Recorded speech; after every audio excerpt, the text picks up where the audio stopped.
I want you to just imagine a single hotel ballroom. Okay. And inside this room, you have the president, you have the vice president, and essentially the entire United States chain of command. Right, the whole line of succession. Exactly. Now imagine that exact room coming under a coordinated, catastrophic attack.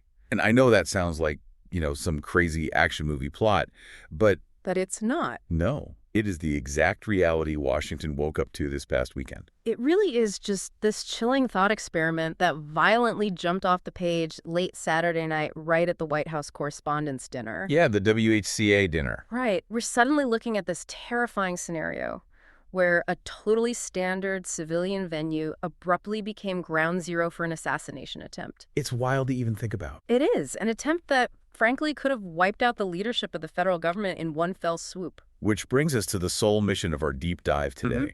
We are going to examine the very frantic, very bipartisan push that is emerging from all this chaos. The ballroom proposal. Yes, the specific demand for a highly secure, what they're calling a militarily top-secret ballroom to be completed immediately on White House grounds. So that, the line of succession never has to sitting ducks in a vulnerable hotel ever again.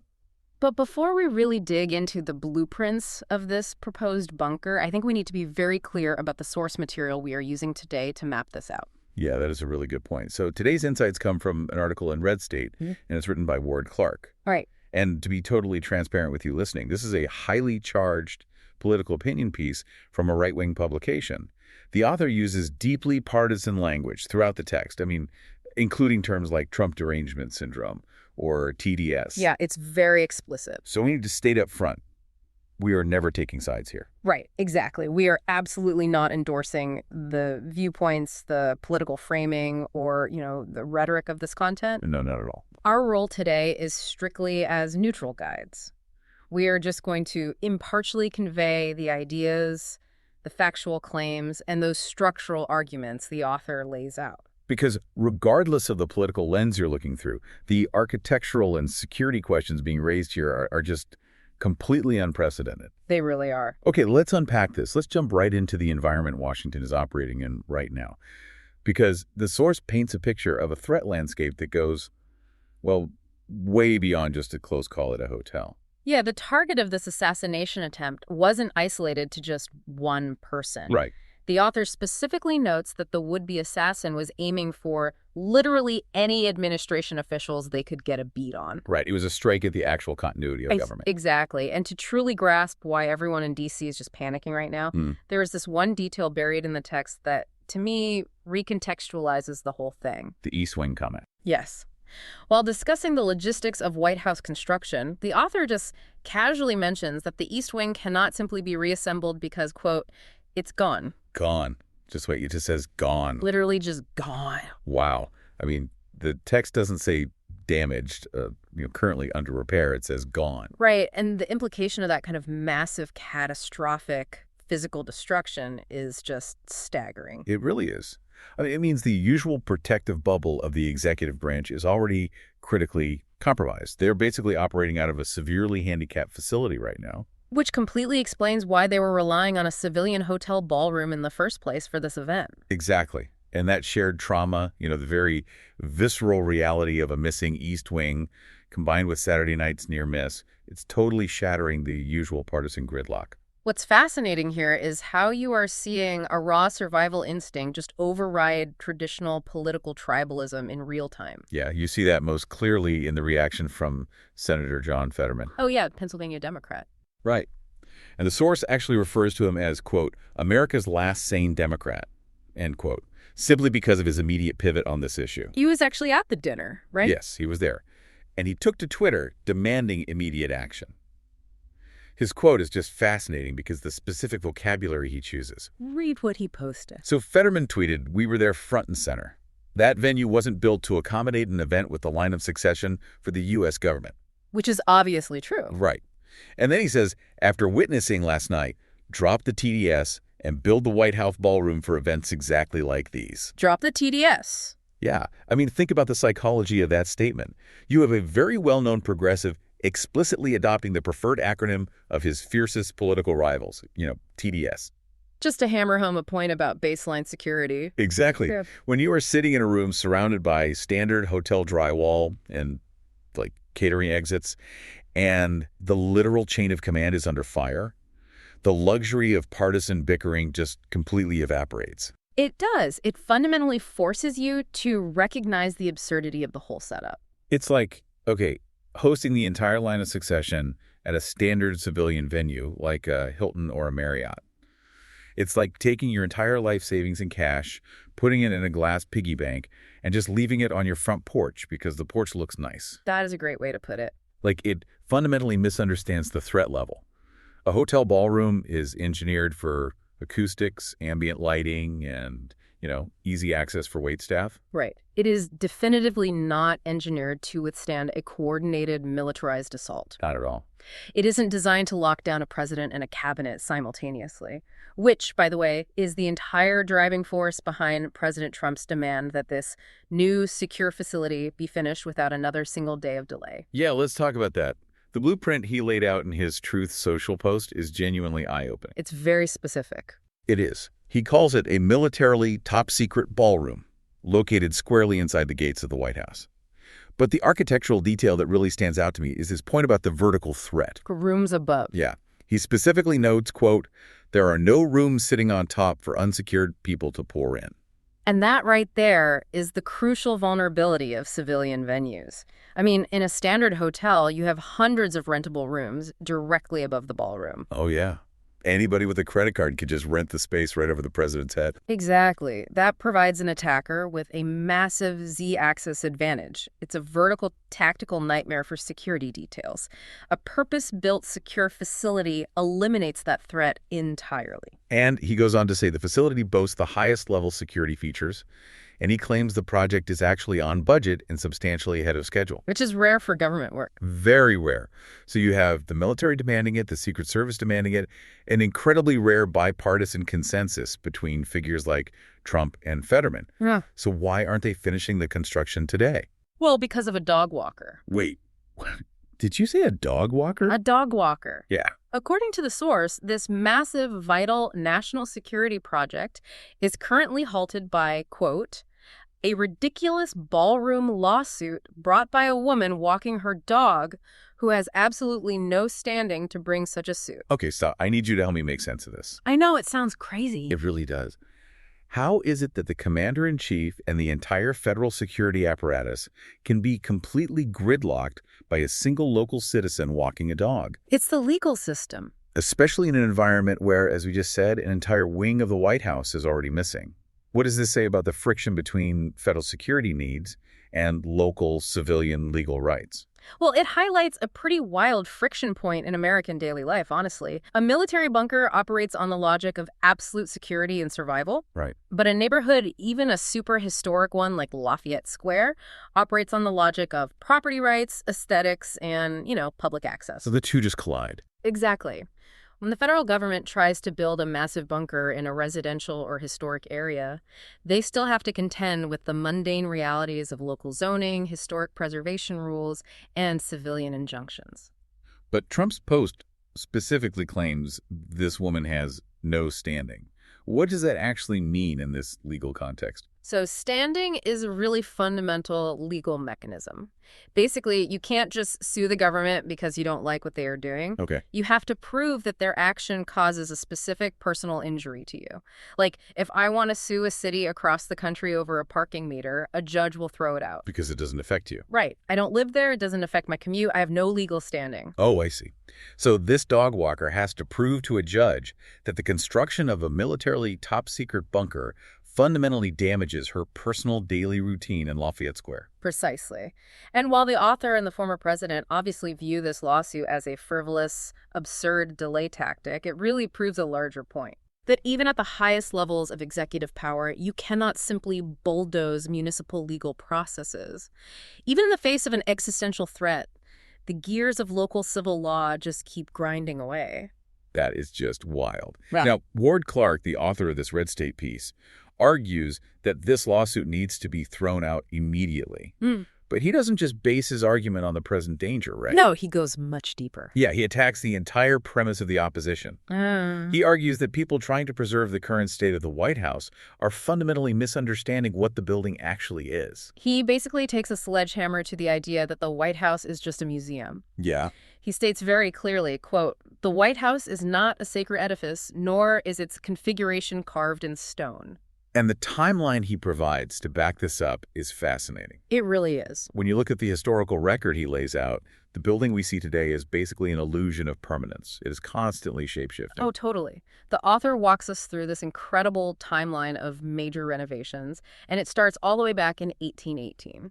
Right after the War of 1812. Exactly. When the British burned the original structure to the ground, they had to completely rebuild it. And then just a few years later, in 1824 and 1829, they added the north and south porticos. Wait, really? Those iconic columns that completely define the building's look today weren't even part of the original design? Nope. Added decades later. Wow. But the internal shifts are even more dramatic, I think. Let's talk about 1902 under President Theodore Roosevelt, because that feels like a real turning point in how the building functioned. Yeah, the Roosevelt renovation was an essential psychological and professional shift, because before 1902, the president's family lived, slept, and worked in the exact same spaces. Like a massive work-from-home setup. Basically.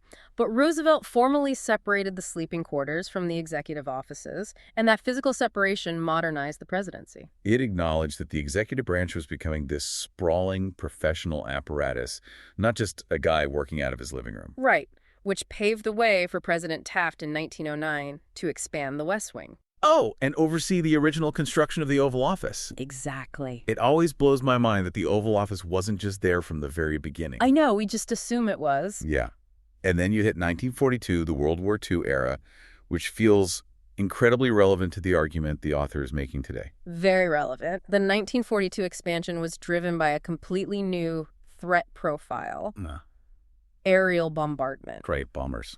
The government suddenly had to worry about threats dropping from the sky, so they expanded the East Wing and added the Underground Presidential Emergency Operations Center. The PEOC, Well, the infamous bunker. the bunker. They literally dug into the earth to protect the continuity of government because the threat landscape demanded it. But I think the craziest part of the timeline is what happened between 1948 and 1952 under President Truman. Oh, the complete gutting. Yes. The engineers looked at the building and realized it was structurally unsound. It was a literal death trap. The floors were sagging, right? Yeah, completely. So they literally gutted the entire interior. Yeah. They left only the outer stone walls standing and drove actual dump trucks and bulldozers around inside the shell of the White House. They essentially built a brand new steel-framed building inside the old facade. Exactly. And if we connect this to the bigger picture, look at the pattern emerging from this history. Major disruptive structural changes to the White House almost always follow a severe crisis or a fundamental shift in the threats facing the presidency. That's a really good point. The 1812 burning forced a rebuild. The expansion of executive power required the West Wing. The threat of World War II bombers required the underground bunker. The proposed ballroom is just the 2026 iteration of this exact same historical pattern. Here's where it gets really interesting. It's almost like trying to run, iOS 17 on a first-generation iPhone. Oh, I like that analogy. You just can't do it. You cannot run modern, high-threat security software on 18th century hardware. Yeah. The physical building is the hardware. And as the malware, maybe the weapons, the tactics of assassins, the geopolitical threats gets more advanced, the hardware requires constant physical upgrades to function without crashing. Otherwise, the whole system fails. Exactly. It requires constant physical upgrades just to work in the modern world. You have to install a new motherboard. Or, in this case, a blast-proof, militarily top-secret ballroom with no room sitting above it. That analogy hits the nail on the head. The White House isn't a museum exhibit frozen in amber. It is a working executive complex. Yeah. If the hardware is structurally incapable of protecting the line of succession, which, let's be honest, the Correspondents' Dinner vividly proved it currently is, the entire system is at risk of a catastrophic crash. Right. The author's core point is that a sentimental attachment to the architecture of the past is a luxury that modern security realities can no longer tolerate. Yeah. So we've untangled an incredibly dense knot here today. We really have. We started with this violent, chaotic near-miss at a hotel venue, a space that proved horrifyingly inadequate for safeguarding the government's leadership. Utterly inadequate. And we saw how that shared trauma briefly vaporized partisan lines, pushing sworn political rivals to agree that a secure, on-site ballroom is an absolute necessity. And yet, we found that immense necessity gridlocked by the mundane gears of municipal law. A dog walker's lawsuit. Right. Highlighting the surreal friction between federal military survival and local civilian rights. And all of this is grounded in the historical reality that the White House has never been a static monument. It has always been a shapeshifter, gutted and fortified over centuries to survive whatever the current era throws at it. Exactly. For those of you listening, it makes you wonder about the spaces in your own life. How do you balance the necessary, sometimes ugly upgrades for safety with the desire to preserve history and community access? It is a debate we see in local zoning all the time, but here the stakes are literally the survival of the republic. This raises an important question, though, and I think we have to wrestle with it, especially building off that terrifying revelation that the East Wing is simply gone. Yeah, it still gives me chills. If we must continuously harden the White House, adding militarily top-secret ballrooms, blast-proof bunkers, and eliminating public access points just to survive the modern world, at what point does the People's House permanently lose its identity as a public symbol of democracy? That's a heavy thought. It is. If it just becomes an impenetrable military fortress, how will that physical separation change the way everyday Americans relate to the presidency itself? That is a vital, vital thought to leave you with. From the vulnerability of a glass piggy bank on the front porch to a hardened, inaccessible military fortress, the physical and psychological space of the presidency is transforming right before our eyes. Truly. Thank you for joining us as we navigated this high-stakes deep dive. We'll be back next time to pull apart another stack of sources. Until then, keep questioning what you read and keep looking deeper. You are not God, only He can create a man and woman. If you think you can, you are defying God's plan. The evil Dr. Frankenstein, care about riches, not your mental health. Deep Dive podcast show, let's dive in. Amen. Quam dementia tua est, spiritus qui venita Deo super, orabo prote Deus te amant. A montibus ad campos, ab urbibus ad mare, stamus pro libertate, pro fide et familia. From the mountains to the prairies, from the cities to the sea, we stand for liberty, for faith and family. Mergimus profunde in cordis nostri credimus, valores conservativi in animis nostris intertestis sunt cum fortitudini et honore tenebimus locum nostrum pro libertate, pro traditione in hastera quam invenimus.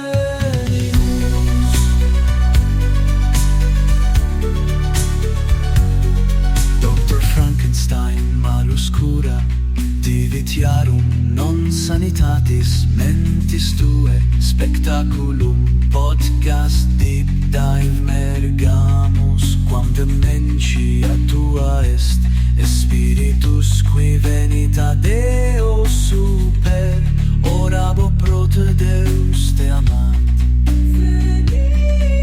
A montibus et campos, ab urbibus ad mare, stamus pro libertate, pro fides bania. In every town and village, in every heart and home, we'll uphold our principles, together we'll roam. Through trials and through triumphs, we'll never lose our way, with conservative values leading us day by day. We're diving deep into the heart of what we believe.